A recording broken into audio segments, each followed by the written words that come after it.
Ito na si Cory boy. Pucha, ang linis nito par.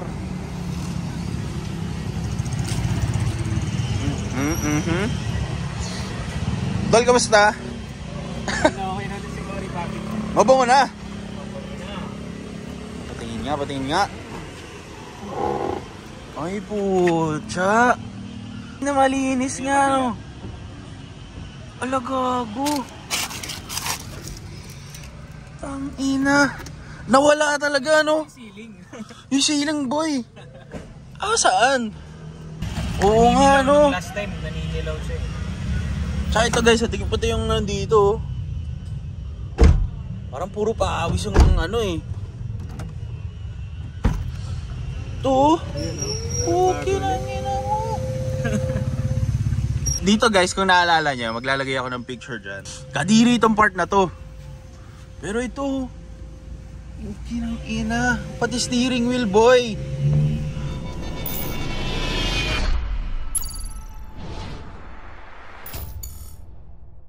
So, para po sa mga hindi nakapanood kung anong nangyari sa ating favorite car, which is si Cory, ito yung ating 1989 Toyota Corolla. All-stock concept to guys, PHDM. Basically, nagkaroon ako ng mga bagong laro, nagkaroon ng mga big bike, nagkaroon tayo ng Mio. So, hindi natin na masyado na pakailaman to si Cory kasi nga tapos na siya. No? Wala na tayong ginagawa sa kanya. Ginagawa natin sa kanya, pinapalitan lang natin ng mags. And dumating yung time na nagkaroon tayo ng big bike, so tinambak muna natin siya sa ating parking. After 4 months, binisita ko ulit siya. No? Which is, hindi dapat ganoon guys. So, from time to time, syempre, buksan nyo rin yung mukha ko sa sasakyan nyo. So, check nyo rin. Pero yung sa akin, 4 months siyang di nabuksan kasi nga dahil nawalan tayo ng baterya ng kotse. Again, bakit tayo hindi bumibili kasi nga nag-iipon tayo para sa ating motor. Anyway, wala tayong battery. So, wala ring sense na buksan natin si Cory kasi hindi natin siya masastart. So, lumipas yung 4 months guys at ito yung nangyari sa kanya. Ito yung itsura ng first 4 months ko siyang bago buksan. No? 4 months na walang bukas-bukas. 4 months walang bukas sa mga pinto. Walang kahit anong binuksan dito 4 months. Actually, 4 to 5 months pa nga yan guys eh. Pero 4 months na lang para sure, no? Tinambak ko lang yun sa garahe natin.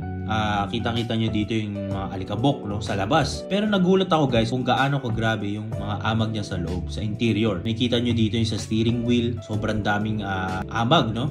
Nilagyan ko na yun ng guys, steering wheel cover. Pero pinasok pa rin ng amag. Pangalawa, yung kanyang shift knob, nag-iba na yung kulay guys, oh. And yung panghuli, yung pinakamalala, which is yung kanyang ceiling. Tignan nyo guys, oh. Yung ceiling na to, actually, tinanggap ko na magmamansya to. Parang hopeless na ako na baka mabura pa, ganyan. Pero, mapakita ko sa inyo mamaya kung gano'ng kalinis yung ating ceiling. So, dinala natin siya sa Auto Pro. One day siyang nilinis guys. Tapos, bukasan, binalikan ko na lang. And, ipapakita ko sa inyo guys kung ano yung resulta. So, tara, simulan natin yung vlog.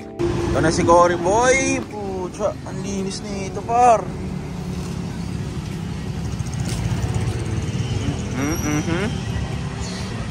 Dol, kamusta? Okay natin si Cory, bakit? Mabango na. Patingin nga. Ay pucha.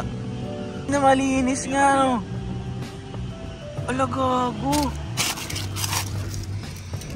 Ang ina. Nawala talaga no. Yung ceiling boy. Saan? Oo nga no. Last time naninilaw siya. Tsaka ito guys, tingin pati yung nandito.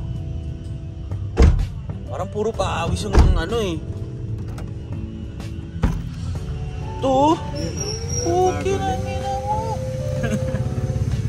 Dito guys, kung naalala nyo, maglalagay ako ng picture dyan. Kadiri itong part na to.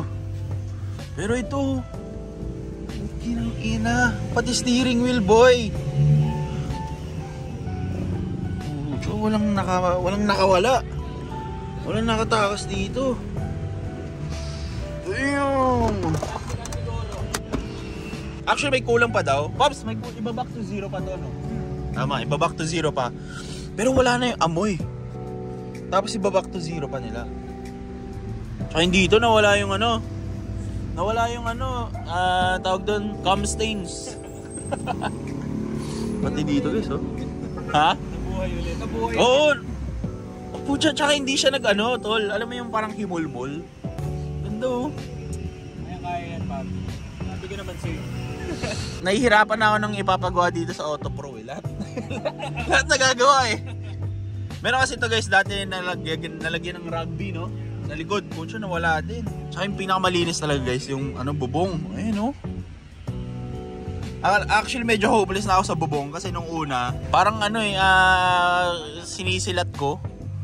Parang medyo ayaw matanggal. Pero ito, natanggal lahat oh. The fuck? So okay, back to zero muna natin. Full review natin to pag uwi. Kita-kits mamaya. Peace! Okay guys, lipat muna natin sa kabilang side. Nalinis na ulit oh.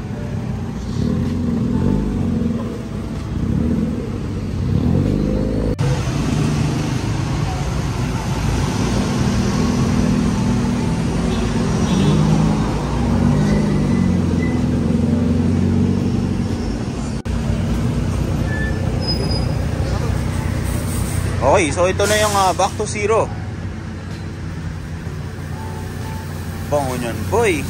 So alam nyo naman guys, yung back to zero, ito talaga yung final step ng interior detailing, no?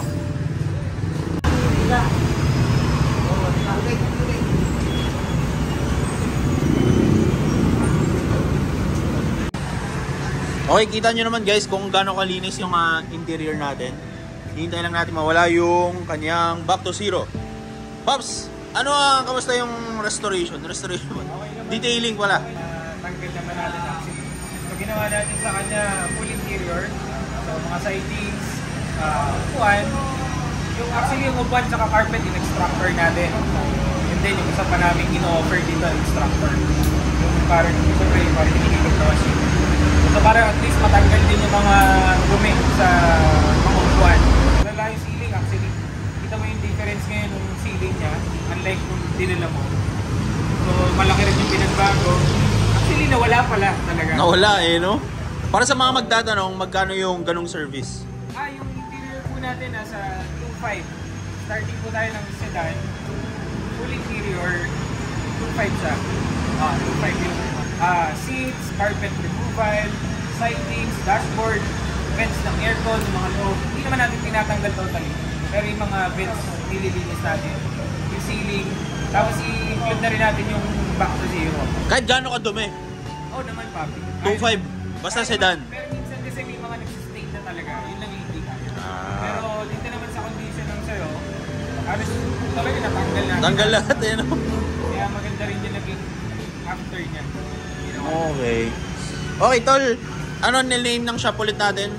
Dito lang po tayo, Autopro Professional Detailers and Car Wash. Dito lang sa Barangay East Camias. So, hopefully, sana maraming makapanood din. Ito, ginawa natin kay Sir Rich dito.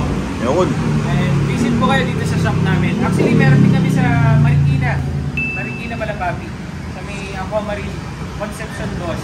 Okay. So, ito po yung kabilang branch actually. Pwede rin kayo mag-visit doon. Pero ito po yung main branch. So nakita nyo naman guys kung gaano kalinis yung interior natin. Pasok tayo, amoyin natin yung pagkatapos ng back to zero. Tsaka amoy brand nyo dito. Mabango tol, no? Ano yung scent na ganito? Actually, MTX siya. MTX. Pero may in-apply din ako direct application ng Parang lemon? parang ganun din. Oo no? May direct application din sa back to zero. So, ini-spray naman siya. Bago natin ituloy ang ating video, gusto ko muna i-announce sa inyo na favorite nating betting site which is 1xBet is meron na silang application sa inyong Android and sa inyong iPhone. Meron na sila sa App Store and sa inyong Play Store para sa inyong mga phone. Kasi dati guys, website lang sila nag-ooperate. Ngayon, may sarili silang application sa phone. Tsaka maganda rito, dahil syempre meron na silang App Store, meron na silang mismong application sa phone, makakapag-deposit na kayo using your GCash account. So, syempre, sa time natin ngayon, lahat na tayo meron GCash. So, mas pinadali ng 1xBet yung pagbe-bet natin sa mga laro. So, paano nga ba download yung 1xBet guys? So, syempre, search mo lang sa App Store or sa Play Store mo, 1xBet, tapos lalabas na yun. Ang maganda dito sa 1xBet, kapag new player ka pa lang, pwede mo gamitin yung promo code natin na Rich Potato. Lagi mo lang mamaya, papakita ko sa inyo kung paano gumagana. And again guys, $100 to hindi to 100 pesos lang, dollars ang pinag-uusapan natin. Click nyo lang yung link nasa baba, comment section down below or nasa description, tapos mapupunta kayo sa page na to. So tara!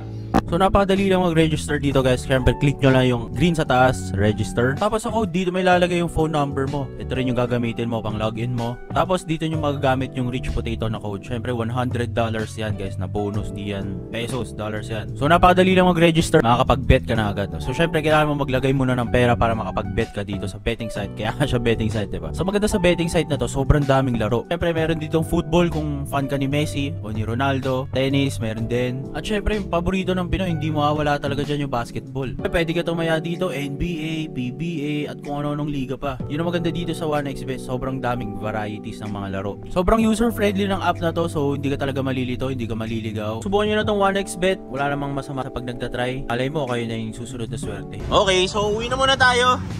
Tol, salamat na marami. Full vlog sa bahay pag-uwi. Papakita ko sa inyo yung mga kasingit-singitan nito. So tara, let's go!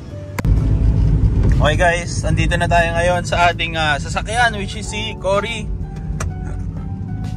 And alam mo yung feeling guys na parang bagong buo yung kotse mo, ganyan. Malinis lahat, mabango, malamig, no? Grabe, alam niyo guys, ako pagdating sa interior talaga, parang ito yung pinaka dibali ng madumi yung labas, no? Puro bulok, faded yung exterior. Pero pagdating sa interior guys, ito talaga yung pinaka, kumbaga cup of tea. Dito ako pinaka ayoko na madumi. Actually guys, kaya ako hindi ko na ginamit si Cory for a while kasi nagsimula na siya magka-molds. Ngayon, nung nagka-mold siya, sabi ko magkasakit ako dyan, ganito ganyan. So hindi ko na talaga na-start to. Sabi nga for 4 months, never na-start, never binuksan, no? Pero ngayon, alam mo yung bumalik, mas maganda pa actually eh.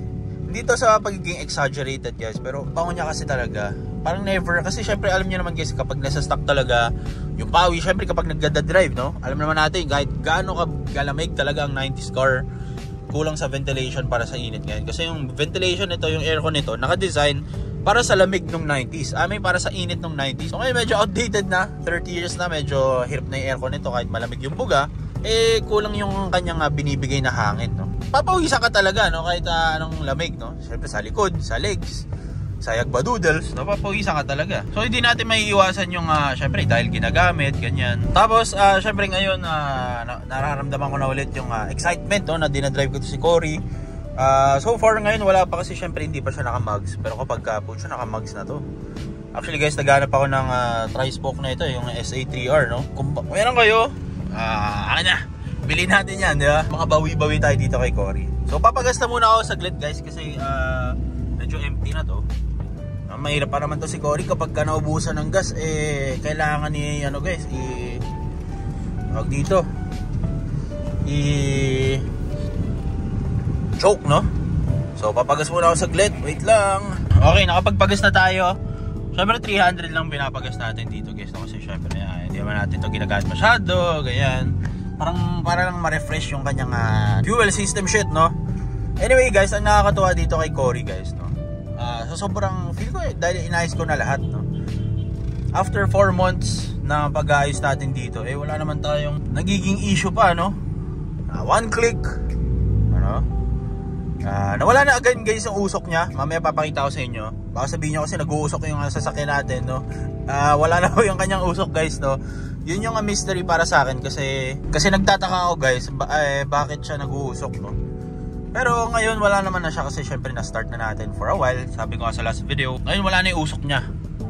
Okay, yun nga, dahil nga nakakatuwa siya gamitan na wala na siyang problema na naman, di ba? Matino yung idle, you know. Dito grabe guys, dito sobrang natuwa talaga kasi never ko in-expect na magiging ganyan na naman kalinis. So siguro ang next natin na gagawin dito kay Cory, since tapos naman na yung interior detailing na to, parang gusto ko ito guys, detail na rin yung labas, no? Yung tipong no, quick 3-step method. Kasi medyo sabi nga naglabo yung kanyang pintura, no? Tapos yun yung mugs, matik siya mugs.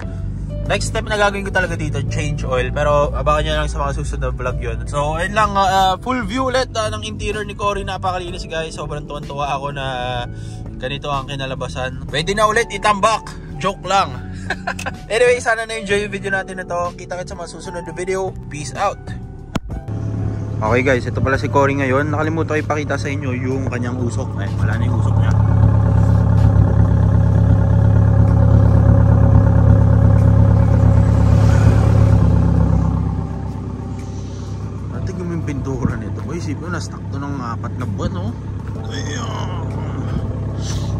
Napakintab pa rin talaga ni Cory, guys.